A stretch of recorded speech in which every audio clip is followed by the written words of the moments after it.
The echo of footsteps in the corridor drowned out every other sound. The high-security cell block was located in the building's semi-basement level, where the air stagnated, saturating clothes with the harsh scent of bleach and damp. Bright lamps affixed to the ceiling illuminated the heavy steel bars that lined the hallway. The metal grated unpleasantly when a guard occasionally nudged the gates with his baton to check the locks. No one wanted to remain in sight any longer than necessary, so the wardens completed their rounds quickly, avoiding unnecessary conversation.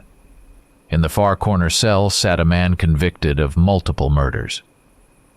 His neatly combed dark hair and former military bearings set him apart from the other inmates. Sharp facial features and a watchful gaze hinted at his experience, while his muscular arms spoke of extensive training. His name was Victor, although formally he had long ceased to be a person with a name.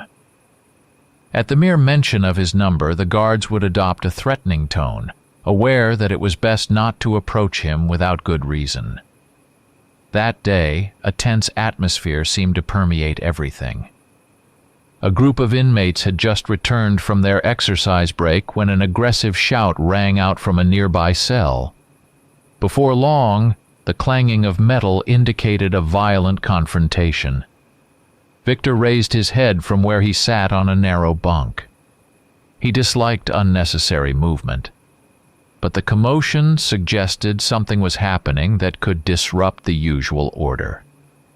He knew that any scuffle in this place might lead to lengthy investigations, thorough searches, and the arrival of new, troublesome neighbors.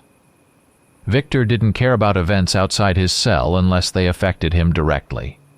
However, the shout came again, accompanied this time by unmistakable sounds of a fight. He realized the aggression came from someone clearly willing to kill. A raspy voice cursed a cellmate, and the clash of metal told him the attacker had a shiv. The guards standing in the corridor were in no hurry to intervene. Within these walls, the strong often made the rules while the wardens turned a blind eye. Victor tensed, realizing it concerned the cell next to his. His own cellmate, a short man with a quiet disposition, might get caught in the fray. Victor recalled that although the man looked timid, he never caused trouble and never tried to provoke conflict. Having that cellmate replaced by a more violent one would bring Victor extra hassle. He stood up from the bunk and gestured for his cellmate to move closer to the wall. The noise from the adjacent cell didn't subside. He could hear desperate thuds of a body hitting concrete and a malicious whisper that drifted through the bars. Victor walked over to the steel rods, attempting to glimpse what was happening next door. He saw a well-known bully nicknamed Bars, who was notorious for extortion and abusing weaker inmates. At that moment, Bars had someone pinned against the wall, wildly waving a crude shiv. Victor sized up the distance without emotion. From his own bars to Bars's arm was about 2 yards. He waited for a brief moment until the attacker was distracted by his own threats. Then Victor thrust his arm through the bars, grabbing Bars's wrist in a swift motion and twisting with such force that the shiv clattered to the floor involuntarily. Bars let out a guttural growl and tried to yank himself free, but Victor smoothly pulled him closer, slammed him against the bars, and pressed on his neck. Bars gasped for air, unable to speak. Bars's cellmate collapsed along the wall, gulping for breath. Victor understood the noise might draw the guards, so he acted even faster. He easily freed one hand, scooped up the shiv, and tossed it to a spot where a warden wouldn't notice it on the next round. Then he shoved Bars away, sending him sprawling to the floor. There was a strangled groan, but Victor was already retreating from the bars and heading back to his bunk, pointedly showing no interest in the aftermath. A moment of tense silence followed, indicating the guards intended to ignore the incident. A few minutes later, Victor heard Bars hissing in anger as he got to his feet and flexed his injured arm. He shot Victor a venomous glare through the bars, but decided not to continue the fight. Hunched over and wiping blood from his forehead, he realized that the man in the neighboring cell was not someone to be trifled with. Victor settled back onto his bunk, raising his chin a little and surveying the now empty corridor. He felt no regret. He had done what he deemed necessary to preserve the status quo. An inner calm settled over him. The matter had been resolved quickly and cleanly. Later, he heard his cellmate's trembling voice thanking him. Victor said nothing in return. He thought about how a stable environment allowed him to focus on other aspects of his confinement. He lay back, staring at the low ceiling. Prison life went on as usual. Victor had been behind bars for several years already. The court had found him guilty of murders in which his victims were particularly cruel criminals. His lawyers failed to convince the jury that he acted for the greater good, and he was sentenced to life. He didn't protest.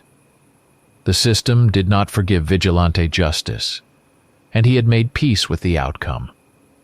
The prison atmosphere felt almost ordinary to him. He did not find it frightening. The following morning, when the familiar thuds of batons against metal bars echoed in the corridor, Victor's cell was unlocked earlier than scheduled. 3 wardens escorted him to an interrogation room with surveillance cameras on the walls. 2 strangers in formal suits sat behind a long table. Their faces were serious, and folders marked classified lay before them. Victor was placed on a heavy chair fitted with metal cuffs for wrists and ankles, but the locks remained open.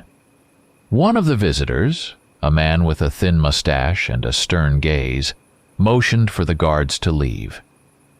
The guards exchanged glances but complied. The door slammed shut, leaving the strangers alone with Victor. Silence dragged on for about a minute. Nobody hurried to speak. Victor calmly observed the room, pondering why these men wanted a private interrogation without witnesses. He noticed that both men carried themselves with a show of composure, yet their breathing hinted at concealed tension. Their approach suggested they were aware of his reputation and wished to avoid provoking a conflict. Finally, the mustachioed man spoke. His voice was soft but precise. He stated they represented a secret government agency operating beyond public laws. According to him, their department specialized in dealing with certain criminal elements that posed a threat to national security. As he spoke, the other man occasionally jotted something down in a small notebook without looking up. Victor listened without apparent interest. His expression remained neutral, though he took note of every detail, from the sharp smell of cheap tobacco clinging to the speaker's jacket to the meticulous manicure of the second stranger. He was used to analyzing people's behavior, knowing that surprises in his situation could be extremely dangerous. The mustachioed man introduced himself as part of a federal structure, avoiding specifics, and mentioned Victor's capabilities, his military career, combat experience, and unique psychological profile. He noted that Victor was serving a life sentence, but that his case had nuances involving mitigating circumstances. Then he began describing how the agency was prepared to bend the usual rules and utilize the former special operative for unconventional missions. At this, the second man finally looked up from his notebook and quietly added that Victor now had a chance to return to active work. He said certain people saw in him a tool capable of eliminating threats that official law enforcement either couldn't or wouldn't address. After these words, there was a brief pause. Victor sensed the situation shifting. He realized they were offering something far more significant than a deal to become an informant or a standard government contractor. The man with the stern expression continued, "You won't have to pretend to be a law-abiding citizen. Are you interested in taking out those who commit true atrocities? We have a plan that lets you do it without worrying about new criminal charges." Victor remained silent, inclining his head slightly to show he was listening. The man with the mustache spoke again, emphasizing that their agency viewed him as the perfect candidate. Fearless, devoid of sympathy, yet highly disciplined. He tactfully noted that Victor had never randomly targeted people. He chose only those cruel criminals. The state was ready to grant him a special kind of freedom, but only if he agreed to certain conditions. They then outlined the essence of the program, without delving into the specifics of any medical procedures. They mentioned he would have to follow orders and participate in operations aimed at extremely dangerous individuals. In return, prison would no longer define his entire existence. They hinted that, by eliminating these monsters on the government's behalf, he would remain part of the system yet feel involved in something important. Victor understood there was no question of nobility here. They were offering him a chance to return to what he did best, hunting down those he believed truly deserved a death sentence. The government sought to harness his cold determination and willingness to use violence. He was a killer, but one with precise targets. It sounded like a mutually beneficial arrangement. The second figure in the formal suit rose from the table, signaling that the conversation was over. Victor watched silently as they gathered their folders. Then the mustachioed man said, "You have some time to think it over. We'll give you a day, then we'll be back. We'll need a definitive answer." When they left, Victor was taken back to his cell. He sat on his bunk, leaning against the cold wall, fully aware that returning to the usual prison routine was impossible now. His thoughts revolved around the prospect of legally continuing his bloody business. The offer was strange but clearly genuine. He recalled how long he had sat in this cramped cell, waiting for something new. And now that something had come knocking, albeit in a dark and twisted form. The guards asked no questions, as if instructed not to interfere. The corridor echoed with the familiar shouts and cursing of inmates, radios crackling in the distance. But to Victor, it all seemed strangely remote. He stared at the ceiling, contemplating a choice that demanded careful consideration, though deep down, he already sensed the obvious answer. All through the next day, no one bothered Victor until late evening. He observed the change of wardens, counted their footsteps, and mulled over precisely what those suited men were offering. He replayed every detail of the conversation, trying to gauge how far the government might go in legitimizing his dark obsession with killing. His vigilante alter ego. On one hand, the proposal was enticing. On the other, any misstep could lead to even grimmer consequences. He felt the floor tremble slightly as heavy footfalls neared. Lifting his head, he saw the same two men appear at the cell door, accompanied by a short prison officer who gave Victor a curt nod, avoiding direct eye contact. The officer held out a key to the strangers. The mustachioed man took it and tossed it onto the small table, indicating he wasn't planning to restrain Victor. "We don't have much time," the quieter man said. "Decide. Yes or no." Victor sensed that all formalities were over. They wouldn't entertain many questions. By the look in their eyes, he knew that saying no would leave him rotting in that cell without any hope of change. He had no doubts, because he'd long been looking for a way to direct his strength against the truly dangerous. He was sick of prison, and these men were offering him a way out. He answered with a single word: "Agreed." Immediately, the strangers signaled the officer. The cell door swung open, and the officer stepped back, letting Victor pass. The mustachioed man pulled a pair of handcuffs from his breast pocket, but didn't put them on Victor. Instead, he gave a brief nod toward the corridor. silently indicating that Victor should proceed without any trouble. Victor walked past the guard, trying to sense the guard's reaction to all this. The officer kept his eyes down and remained expressionless. They led him to the prison complex's first floor, where administrative offices were located. Along the way, Victor noticed some surveillance cameras were turned off, and some of the staff obviously had special instructions. Behind a glass partition in a side office sat the prison warden, pretending to be engrossed in paperwork. But Victor sensed the man was covertly watching. It seemed this secret operation was being carried out under a veneer of semi-official cooperation. Reaching the staircase, Victor glimpsed a small inner courtyard surrounded by razor wire. A black van with no markings stood waiting, its door slightly ajar. Another individual in black tactical gear, his face concealed by a balaclava-style hood, checked something on a tablet. He compared the data to a pass offered by the mustachioed man. "Get in," the second official said tersely. "Everything you need is inside." Inside, the van was empty except for metal benches and restraint straps. Victor sat down and closed his eyes as he heard the heavy door slam shut with a hollow clang. The mustachioed man and his partner took seats beside him. No one spoke. The engine roared to life, and the vehicle rumbled forward, exiting via a narrow passage hidden within the prison courtyard. About 10 minutes later, Victor felt the vibrations increase, indicating they were now driving on paved roads outside the prison perimeter. He tried to guess the direction, but the windows were sealed.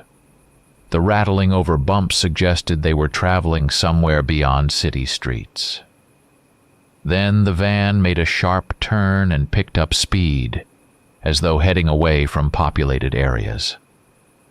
The drive took no more than half an hour. Victor asked no questions, aware they wouldn't reveal much anyway. He was pulled from the van and brought to an open-air helipad. The air reeked of kerosene. 2 helicopters stood on a concrete pad enclosed by a high fence. The closer one had darkened windows and a faint registration number that gave nothing away. "Hurry up, we're on a tight schedule," the mustachioed man ordered, waving a hand. They ushered Victor into the helicopter, where 2 pilots in black uniforms awaited. The space was cramped. Crates with unfamiliar markings lined the walls, and rubber mats covered the floor. The aircraft took off immediately, gaining altitude as the roar of the rotors drowned out any attempt at conversation. Soon, Victor could no longer make out the prison sirens he was so used to hearing. The flight lasted about half an hour before the helicopter made a steep bank and descended onto another concrete pad surrounded by dark hangar-like buildings. Once the doors opened, Victor was led out by yet another person dressed in black.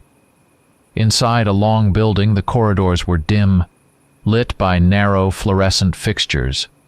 Strange diagrams were pinned to the walls, and around each turn lay secured doors marked with red, strictly restricted notices. After a few minutes, he was ushered into a spacious area resembling a medical center. A doctor in a white coat stood waiting, along with a group of people in lab gear. One of them, a short, bald man, addressed Victor politely. "Let's get you processed. We need to check your condition and have you sign some paperwork." Victor only nodded. They handed him a stack of documents, an endless agreement with clauses of non-disclosure. At the bottom were lines about consenting to special procedures. He skimmed through them quickly, not bothering to ask questions. This formality merely confirmed what had already been discussed.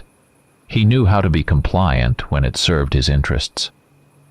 Within seconds, he scribbled his signature, not bothering with legal nuances. The doctor gave a smile devoid of warmth and waved to his assistants. They escorted Victor into an adjacent room, ordered him to remove his prison uniform, and dressed him in a tight-fitting tactical suit. soft bands with fasteners wrapped around his arms and legs, reminiscent of special ops gear, though they felt oddly dense. He realized a new chapter of his life was beginning, one with no turning back. After filling out the documents, Victor was led down a narrow corridor into the basement level.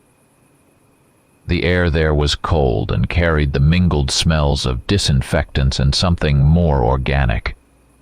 Their footsteps echoed against the damp concrete floor.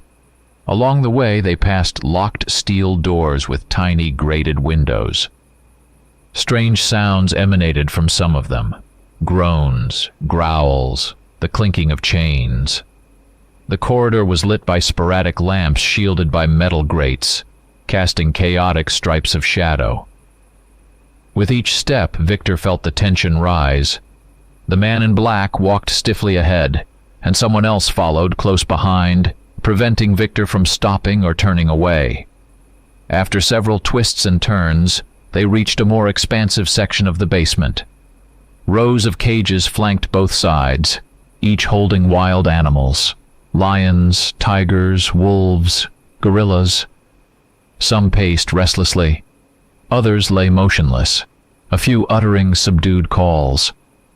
Victor noticed many wore electrode collars or bracelets around their necks or limbs.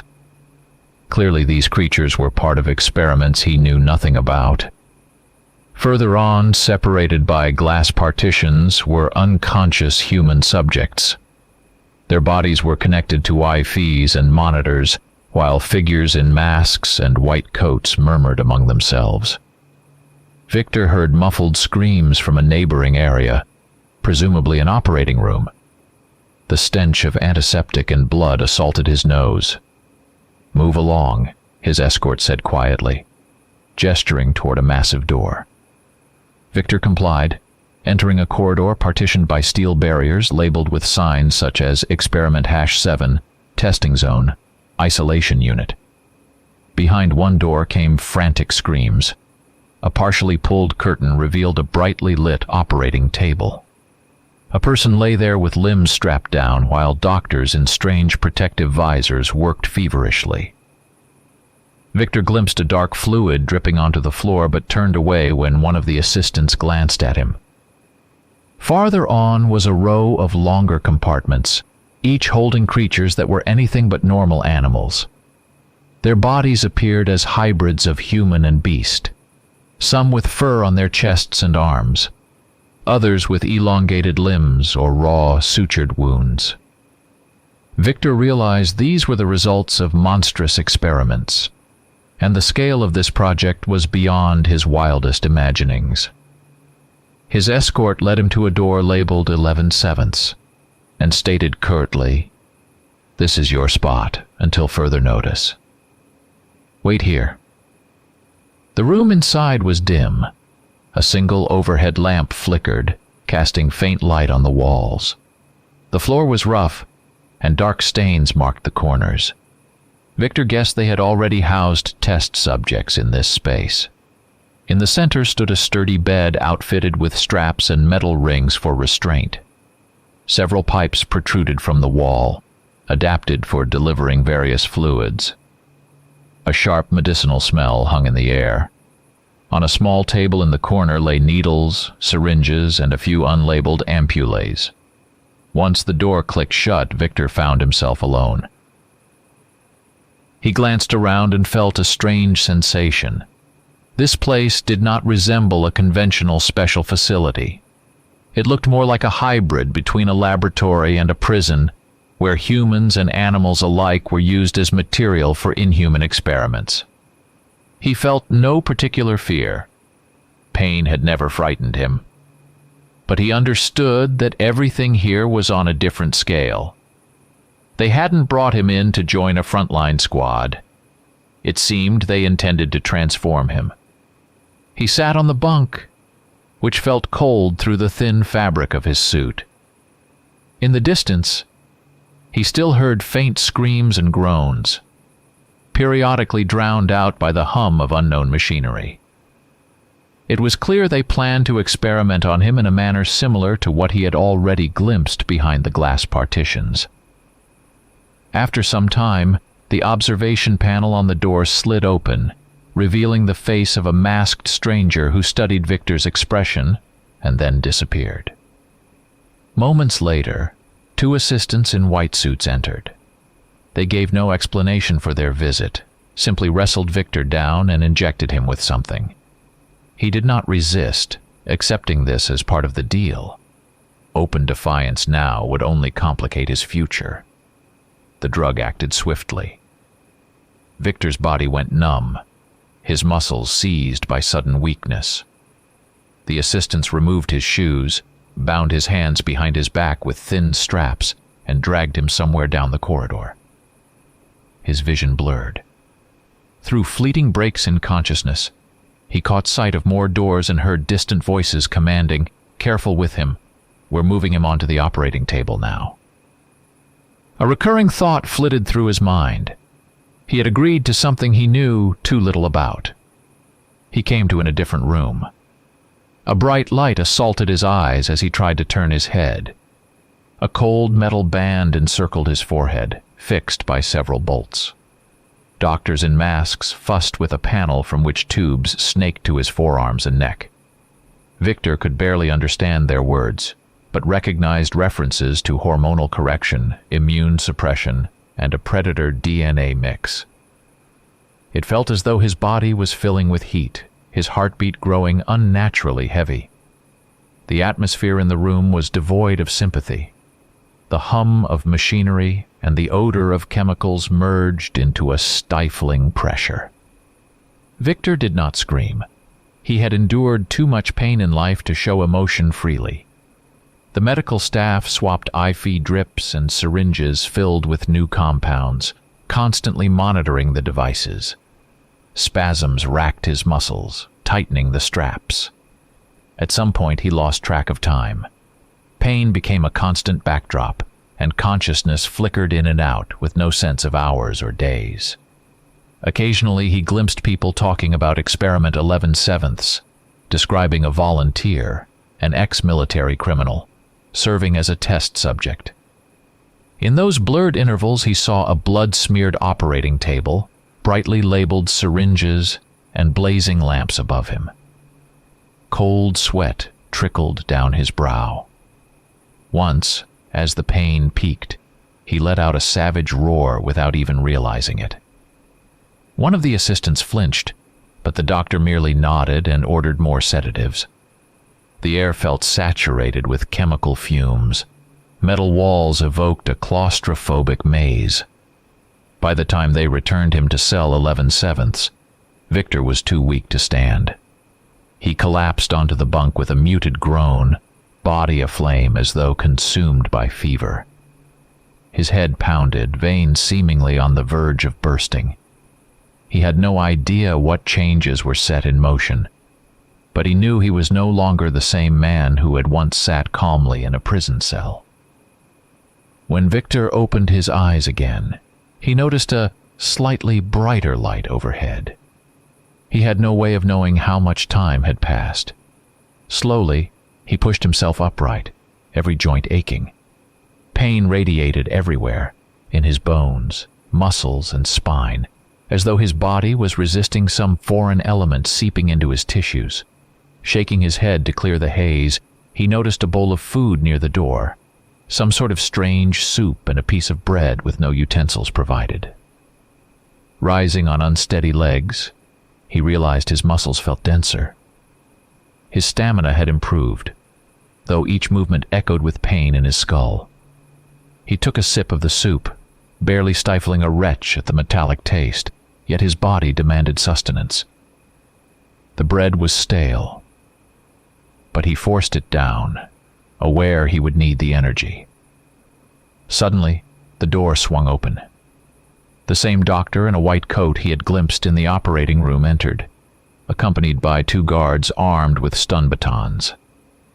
The doctor studied Victor intently, pulled out a small flashlight and examined his pupils.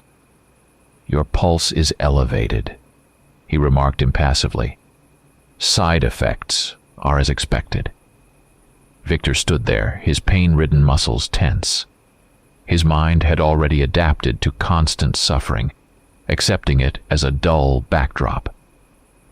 With a gesture, the doctor directed the guards to escort Victor into the corridor. They stepped forward, but Victor moved on his own, not wanting to give them a reason to use force. They led him through a long wing of the facility, where large glass windows in the walls overlooked what resembled training halls. He caught glimpses of people in specialized suits running on treadmills connected to monitoring devices. Others were having blood drawn or receiving injections. The echo of footsteps and the droning of machines collided into a monotone cacophony. "Now we're going to test your vitals," the doctor said, indicating a door marked Diagnostics.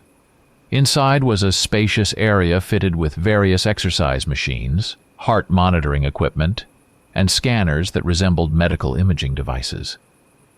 They positioned Victor on a treadmill and affixed sensors to his chest, ordering him to run while steadily increasing the speed. His heart pounded painfully, but with each stride, his body seemed to shift into a different mode. The smell of sweat, the background hum of machines, and the staff's watchful eyes all blurred together until he neared utter exhaustion. Next, they moved him to a pull-up bar, again observing the readings on their instruments. Victor was surprised to find a new surge of power in his muscles, allowing him more repetitions than before. He recalled the physical tests from his military days. His performance back then did not match what he was achieving now. The staff exchanged satisfied glances. The doctor jotted down some notes on a tablet, then directed him to another station where he had to lift a heavy sandbag. An hour later, Victor was barely breathing, yet he realized he had endured a level of exertion most people would find impossible. The doctor curtly stated, "We'll adjust the serum. Your body is responding quickly. Soon we'll test additional capabilities." They took Victor to the medical block, drew several vials of his blood, administered more injections, then returned him to his cell. This space no longer felt like a simple prison to him. He sensed it was merely a temporary den for the next phase of experimentation. After lying down for a while, Victor noticed new changes. His hearing sharpened, and his sense of smell grew more acute. He could detect a faint whiff of chlorine from some distant corridor. The overhead lamp stung his eyes as if it were too bright. Sometime later, possibly evening, he was taken back to the operating room, where the same apparatus awaited. They injected a fresh dose of some solution and hooked him up to an IV. The pain that flared was even worse than before, like molten iron filling his spine and shattering his bones. This time Victor did scream, though he had tried so hard not to. His body convulsed as muscles spasmed uncontrollably. He saw the masked doctors exchange glances, apparently pleased that the transformation was progressing according to plan. Through the haze of agony, he caught fragments of conversation. "Regenerative markers are increasing. Bone structure in flux. Wolf substrate." It felt like hours, but only a few excruciating minutes had passed before they gave him a sedative. Darkness claimed him once more. He came around strapped to a gurney with 2 assistants standing nearby, checking his eyes and shining a light to gauge his pupil response. He realized he had undergone another stage of these alterations. The pain had receded somewhat, but his body felt foreign. When he tried to move his arms, his muscles tensed with unnatural force. There was a wild energy in his chest, and his breathing was deeper, louder than before. What followed was a series of ongoing procedures over the span of weeks. Injections were adjusted, doses changed, surgeries performed on skin and bones. All results were displayed on monitors. Sometimes Victor blacked out from the agony. Sometimes they forced him into strength tests while half-conscious, hooking electrodes to his body. He resigned himself to it as an unavoidable part of his journey, an arduous training to fuse these experimental substances with his system, all with the aim of turning him into a wolf-like werebeast. Gradually, Victor noticed that his teeth were sharper, his nails thicker, and the hair on his arms and chest was growing faster with a coarse texture. The staff treated him as a valuable yet hazardous specimen. Guards kept their stun batons ready at all times. On one occasion, Victor lunged at the door upon hearing someone's cry for help on the other side. Immediately, a guard hit him with a shock and Victor collapsed, reminded that this laboratory still controlled every aspect of his life. After numerous procedure cycles and training sessions, the doctors announced that he was entering the final stage of the transformation. They led him into a specialized hall, surrounded by reinforced glass walls. Deep claw marks scarred the floor, and in one corner lay the shredded remains of what looked like a special suit. A group of scientists and overseers had gathered there, equipped with various recording devices. Victor was administered a decisive dose of the serum, and everyone quickly retreated to a safe distance. Pain struck with the force of molten metal. He felt his joints shift and bones stretch in impossible ways. His ribs seemed ready to burst from his chest, arms and legs fracturing and reforming. He dropped to his knees, a ragged snarl tearing from his throat. Before the scientist's eyes, Victor started to change. Patches of fur emerged, and his jaw elongated. His fingers morphed into paws tipped with lethal claws, and his face took on a lupine cast. His neck thickened, teeth sharpened, and his spine arched in a feral curve. Though he was still partly human, wolfish elements now dominated.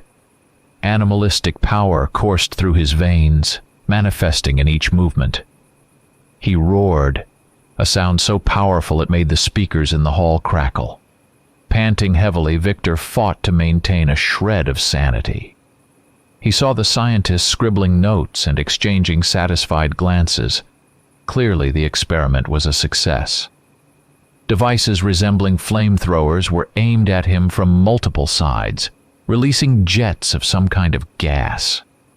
A stinging sensation scorched his throat, and he staggered, attempting to strike the glass with a clawed hand but failing to reach it. The gas, evidently some sort of tranquilizer, disrupted his coordination. He saw his own fur quivering and bright colors swimming before his eyes. Just before losing consciousness, he glimpsed one of the overseers giving a signal to the attendants. They nodded and rushed forward with metal restraints, prepared to bind his newly altered body.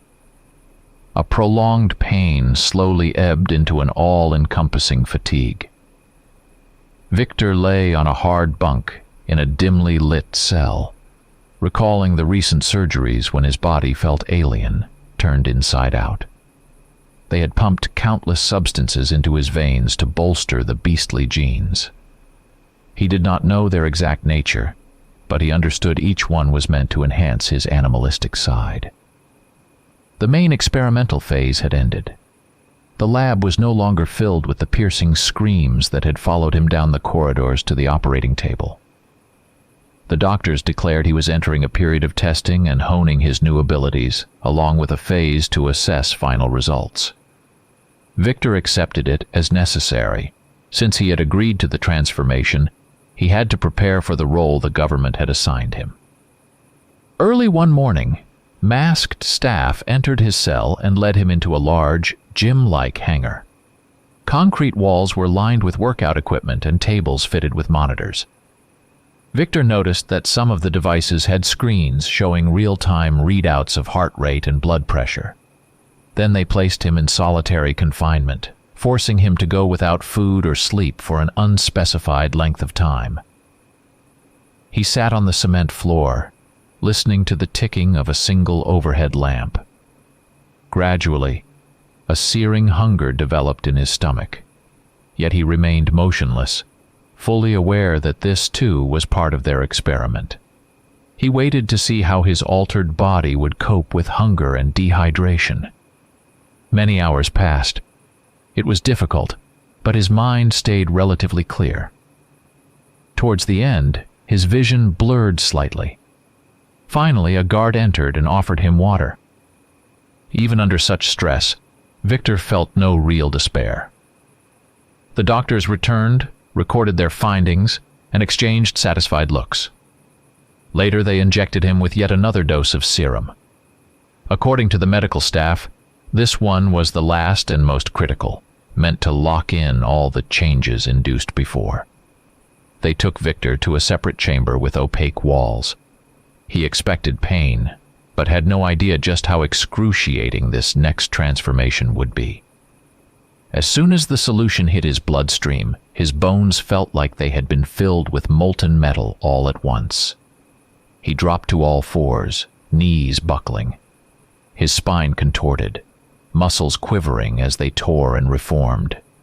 A savage storm raged in his chest, forcing his lungs to gulp air in frantic spasms, and his heart beat so furiously he feared his ribcage might shatter.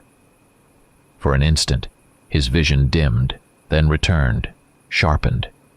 The laboratory cell became a world of stark contrasts, and his ears picked up the hum of machinery beyond the walls. Though the pain did not relent, an awareness of immense power accompanied it. A sudden jolt of fear flared from his inability to discern where the human ended and the beast began. He recognized that this new form granted inhuman strength but deprived him of the familiar sense of stability. Even standing upright was a challenge, as his legs had become more like a wolf's hindquarters, bulging with thick muscle. When the agony began to subside, he caught his reflection in a shiny panel near the entrance. A massive creature with completely black eyes and a muzzle emitting hot, ragged breaths stared back at him. He was taller and visibly heavier, his chest rising with each heaving breath, claws gleaming at the ends of his forelimbs. A strange exultation filled him, terror and a fierce pride all at once. His low growl sounded foreign, yet he was flooded with the certainty that this shape could tear any target to shreds. The scientists gave him time to regain composure, observing him from behind bulletproof glass and logging data. Then they flooded the cell with a special gas that gradually coaxed him back toward his human form. He felt the colossal, beastly body shrink, fur dissolving, and the pain receding into a dull ache. Collapsing to his knees, he found himself once more in human skin. People in protective gear hurried in and helped him to his feet. No one offered sympathy. Such sentiment had no place in this facility. The researchers simply needed to confirm he could fully assume his werewolf form. Their conclusion was clear. The experiment was a success. Victor could become a werewolf. After the procedure, they brought him to an adjacent section, allowed him to change into a new set of clothes, and gave him minimal time to rest. That section was relatively calm. White walls and uniform lighting made it look like part of a medical ward, yet deeper inside lay an arsenal of injections and pharmaceuticals designed to support shapeshifters. Victor realized he would now depend on special serums that enabled transformation and kept his animal instincts in check. A doctor informed him that without regular doses, he would revert to a normal human state and lose most of his bestial strength. The serum's effect lasted no more than a day, although it took weeks for the body to fully acclimate. Victor understood this as a collar around his neck. Without the injections, he could no longer become a wolf, so the government essentially possessed the switch to turn his beastly nature on or off at will. Oddly enough, he ceased fearing such control, aware that these substances gave him the legal means to hunt monstrous criminals. The pain inflicted by each transformation did not disturb him. He saw it as the price for a kind of freedom, the freedom to kill bad people while remaining under the state's protection. Not long after, Victor was summoned to a briefing room to meet with an agency representative who introduced himself as a handler. The man offered a concise outline of what lay ahead. Victor would be transferred to a special combat unit that already included other shifters. Each one possessed an animal form granted by similar experiments. Victor was not surprised to learn the unit included hybrids with lion, tiger, gorilla, and canine traits. They had a straightforward nickname, the Zoo. There was no irony in it. The handler added that the team regularly deployed on secret missions, specializing in high-speed elimination of insurgents, terrorists, and other threats to national security. Victor was to join their ranks and follow the orders of commanding officers. In return, he would receive comfortable lodging at the base, access to resources, and most importantly, official sanction to wield his beastly powers. The next day, Victor was moved to a barracks area, where he finally laid eyes on his new comrades. Among them was a tall man with auburn hair who, even in human form, displayed a distinctly feline quality. Another was a muscular black man, his chest and arms thickly built. Patches of coarse hair were visible in spots along his skin. When Victor walked by, their eyes met briefly, and it was clear he was the gorilla man. A third, slimmer individual had fine features and a vaguely feral grin, evidently the team's tiger hybrid. The handler led Victor along the rows of sleeping quarters and explained the daily schedule. He pointed out a special room for serum storage where each member could obtain the injections necessary to trigger a shift. Although permission from the commanding officers was mandatory to assume an animal form, everyone understood that without strict guidelines, shifters could become a serious danger. Victor accepted this rule with calm detachment. A powerful urge to feel the beast's might again gnawed at him, but he knew that using his new form arbitrarily would serve no purpose. It was time to integrate into the zoo and follow its internal discipline.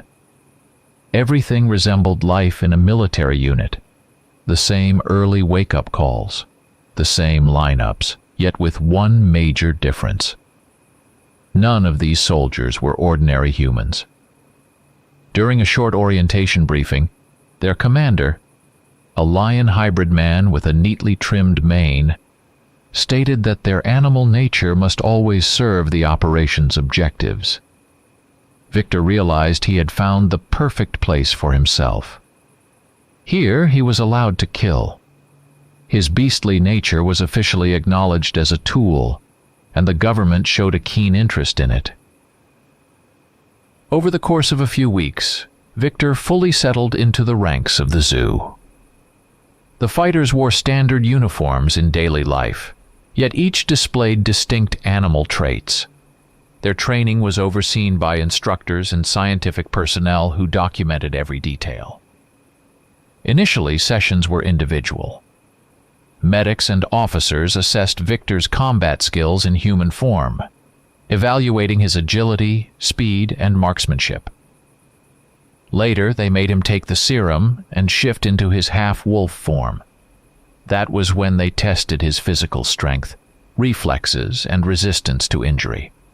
The scientists observed how well he could follow orders in a half-beast state. The shapeshifter unit trained together on a vast range outfitted with special barriers and mock buildings. Sometimes they practiced outdoors in wooded terrain to work on camouflage and silent movement. Victor found it easy to navigate, relying on his heightened senses. He learned to coordinate with Tiger Man and Dog Man, who could detect unfamiliar smells and track footprints far more quickly than any ordinary human. Their combat scenarios included sudden strikes on simulated targets, hand-to-hand skirmishes in beast form, and the use of traps. In one training exercise, the group was issued simulated ammunition and tasked with infiltrating a building made to resemble an enemy outpost. Mannequins rigged with electronic sensors were placed inside to represent guards. On signal, Lion Man and Tiger Man partially transformed, gaining enhanced musculature, sharp claws, and superior reflexes. Victor activated his wolf form slightly later, when the officer commanded, "Reserve group, move in." In his half-wolf state, he could feel aggression rising, though he managed to keep it in check thanks to his military discipline. The infiltration took about 5 minutes. Their bestial instincts allowed them to move through the darkness with far greater confidence, slipping down narrow corridors where a regular soldier might have tripped over piles of debris. DOGMAN caught the faint smell of machine oil emanating from the simulated opponents. He gestured to indicate where he thought the main room might be. Victor led part of the team in that direction, prowling silently along the beams overhead. Their claws scraped the concrete, but they had pre-wrapped their boots with special material to minimize noise. Reaching the doors, Foxman from a neighboring squad distracted the security sensors, and Tigerman darted inside. Victor followed, drawing the fire of a mechanical gun turret that the instructors had set up. One swipe of his paw on the control panel disabled it, and the team proceeded to neutralize the mannequin guards.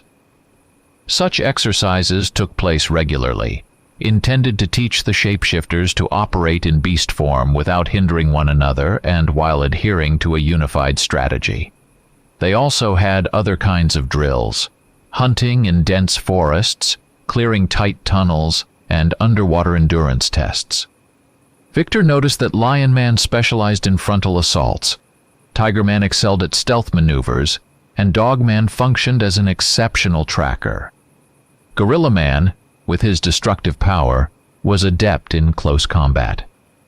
As for Victor, he handled tasks demanding quick adaptation and sudden attacks. He realized his wolf-like instincts and intuition might lend themselves to leadership if the need arose. Outside of formal exercises, the shapeshifters were quiet and focused. Though they carried animal genes, most remained fairly rational when they weren't actively using the serum, though occasional skirmishes did break out. Victor saw that Tigerman had a somewhat aloof, arrogant manner, rarely willing to talk, while Dogman was the opposite, quick to lend a hand and regularly checking on others. Gorilla Man seldom joined the group in common rooms, preferring solitude.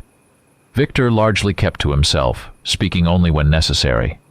Medics and officers held weekly debriefings to track each fighter's progress and setbacks, noting how they used their animal abilities.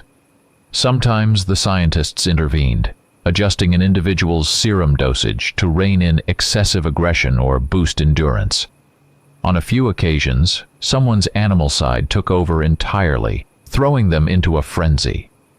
That triggered an alarm, prompting a special response team to subdue the incident with tranquilizing gas or electric shocks. Victor witnessed a couple of these incidents but never experienced one himself. Perhaps his natural self-control shielded him. As months passed, the zoo became a cohesive pack. They perfected their group movements, refined attack strategies, shared intelligence, and avoided panic under chaotic conditions. Communication remained minimal. Matters were resolved through crisp commands, gestures, and established procedures. Victor grew increasingly certain that this unit allowed no room for emotion or mercy. Its sole purpose was to eliminate assigned targets. In beast form, they operated on autopilot, guided by their instincts and specialized training. One key element of their regimen involved developing partial transformations. Scientists and instructors taught them to activate only part of their strength rather than going fully beastly. In that state, the individual retained some human facial features, but the arms and legs bulked up with muscle and claws. This saved resources and kept their minds clearer during combat operations, preventing a complete descent into feral savagery. Victor mastered this technique quickly. He could draw upon his wolf power without losing his ability to think logically. Eventually, the command center recognized from their reports that the zoo had reached a high level of combat readiness. Instructors began hinting that real missions were on the horizon. No one divulged specifics, but the atmosphere suggested they would soon embark on genuine operations. Victor waited without anxiety. He knew they would be sent on a hunt eventually, assigned to eliminate some dangerous gang. He liked the idea that his predatory snarl had now become an official tactical asset, and that he could spill the blood of criminals under government orders. During a final review in the main hall, the officer in charge gathered the group to announce they were ready for their first field operation. Victor felt the tension among his fellow shifters as they listened. The commander gave a brief account of a narco cartel entrenched in a remote region. The mission: total annihilation of its gunmen and senior leaders. The operation was strictly classified. The air seemed charged with the anticipation of a fight, which Victor faced with calm resolve. Glancing around at the other shapeshifters, he noticed the feral glint in many eyes had intensified. Finally, they would put their newly honed skills to use.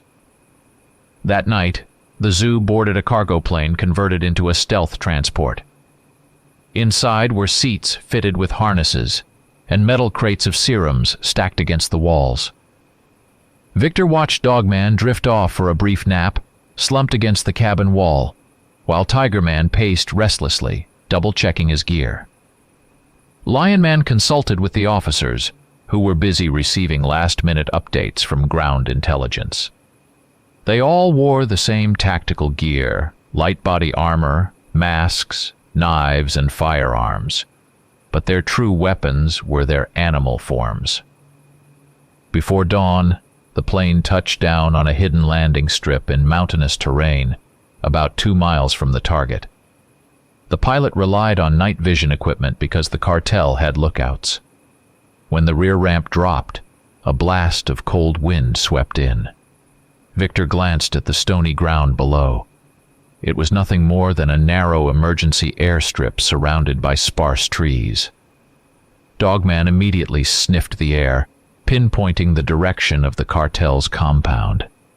Gathering their gear, the zoo slipped into the shadows, moving through a shallow ravine to avoid being silhouetted against the skyline. At one point, they vaulted an old barbed wire fence left over from a long-abandoned military site. By the time the sky began to lighten, the group reached higher ground that offered a view of the plantation. An armored building stood at its center, ringed by watchtowers and a moat. According to intelligence, the cartel boss, his inner circle, and a squad of mercenaries, equipped with the latest weaponry, were inside. Victor and the others took cover behind some bushes, scanning the perimeter through their optics. In a hushed tone, Dogman reported the scent of dozens of men and the chemical traces indicative of narcotics production. Tigerman quietly identified likely patrol routes. The commander, Lionman, whispered orders, split into 2 squads, attack from multiple angles, and create the impression of a sudden siege. Victor joined the suppression team, tasked with forcing open the main entrance. At sunrise, the fighters readied their serums. On the commander's signal, each injected themselves, triggering the beast form.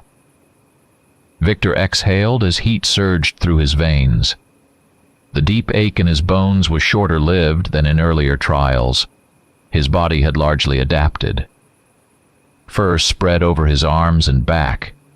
His jaw elongated into a fanged muzzle, and his muscles swelled with raw power. Nearby, Gorilla Man cracked his knuckles, turning into a massive figure with terrifying arms, while Tiger Man crouched, only to spring back up with striped forearms. In seconds, the group transformed into an anthropomorphic beast squad, poised for a lightning assault. Victor and his teammates descended toward the fortified fence.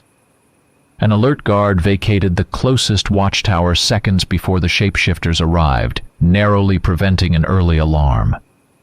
As they neared the gate, Lion Man lunged, smashing down the door of the guard post in a single explosive move. Victor followed, using his wolf legs to vault over the barrier in one leap. Inside, the fight began immediately. An alarm signal spurred several armed men to race to defensive positions. Tiger Man downed one foe in a matter of seconds, slashing with his claws. Dogman flanked around and tackled another gunman in a swift, fluid motion. Victor sprinted along a concrete corridor, picking up the scents of sweat and gunpowder.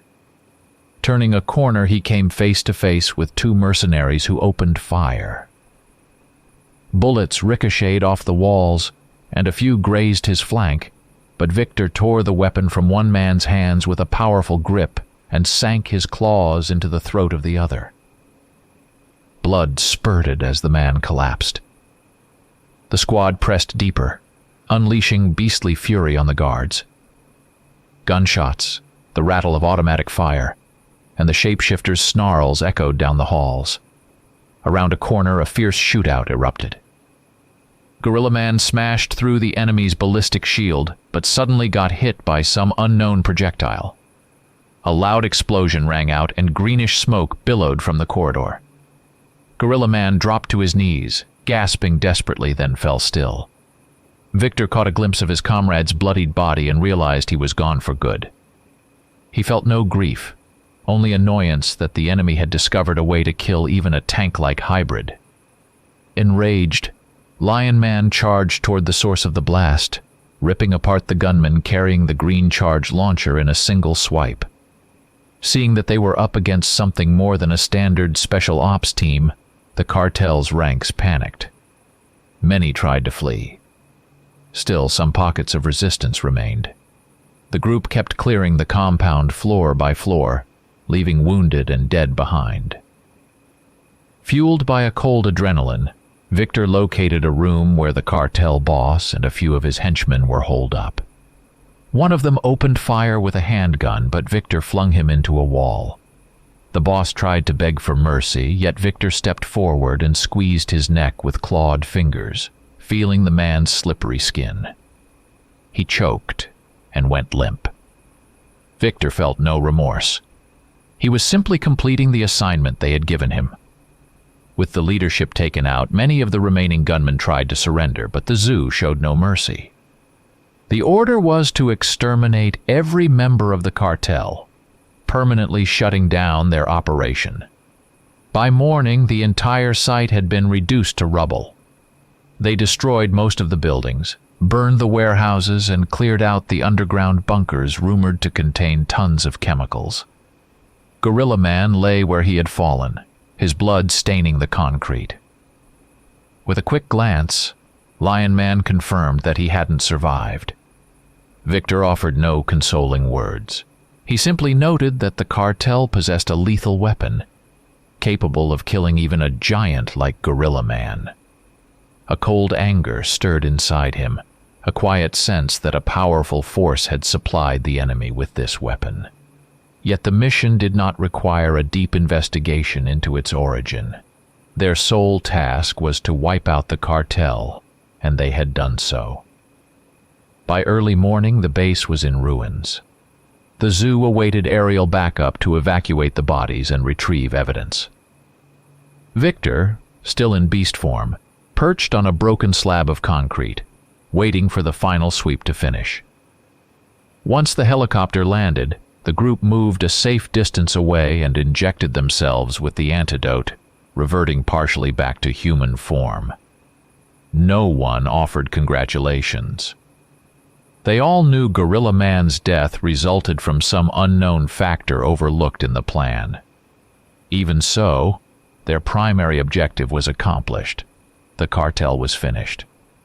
Following a brief command, everyone moved to the landing zone, leaving behind a devastated compound.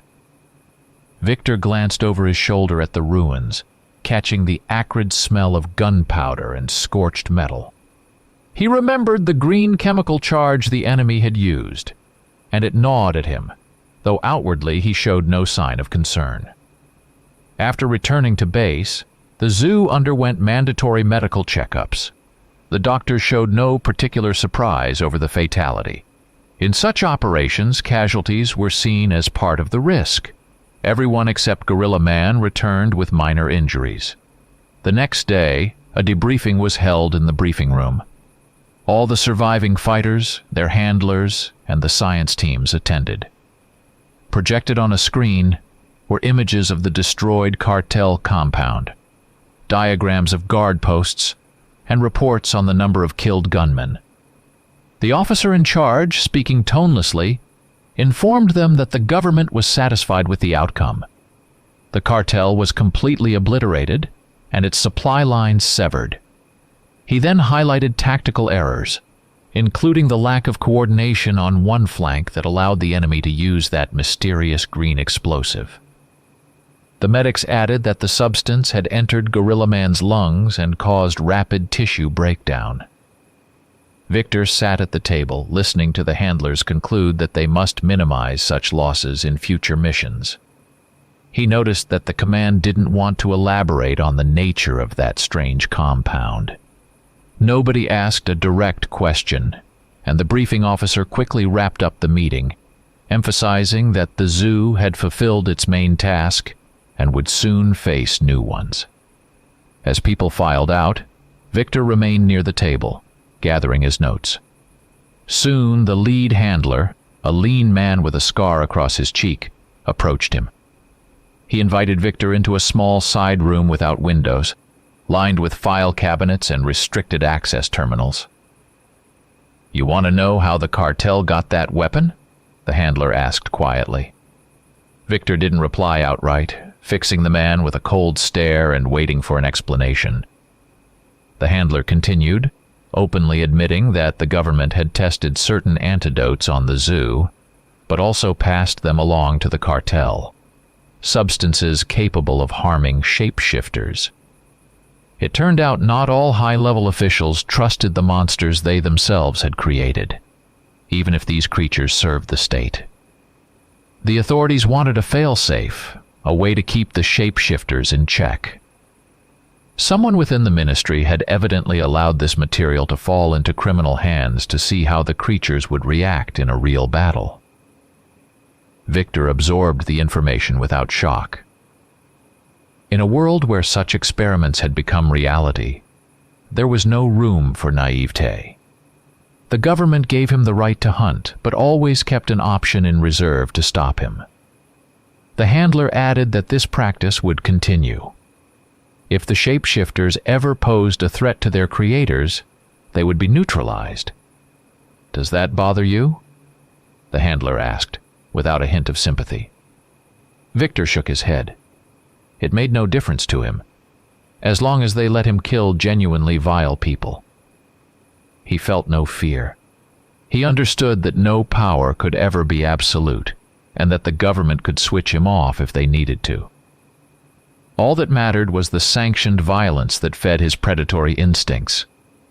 He remained as cold and impassive as ever. The handler nodded, satisfied with Victor's response. He stated that Victor could continue his service. In the future, the missions would be even riskier as experiments on soldier enhancements were ongoing. The handler left, and Victor lingered, thinking about the new battle orders that would inevitably come. He was content to carry out this bloody work under a veneer of loyalty. The idea of someday dying from that green gas or some other secret weapon didn't scare him. He took a grim satisfaction in walking the razor's edge, proving his worth. Stepping out of the office, Victor headed down the corridor back to the zoo barracks, a searing anticipation filling him. He could already taste the upcoming missions where his wolf form would be his strongest card. The government reserved the right to control him, but that was all he needed to fulfill his dark cravings. That evening he sat by the window overlooking the concrete courtyard of the base, bathed in moonlight. It dawned on him that from this point forward his life had taken on a singular purpose: to hunt other monsters, being a monster himself, to spill blood sanctioned by the state. He accepted these terms without hesitation. The werewolf in him was now part of a clandestine machine, and Victor felt he had finally found his place among the beasts.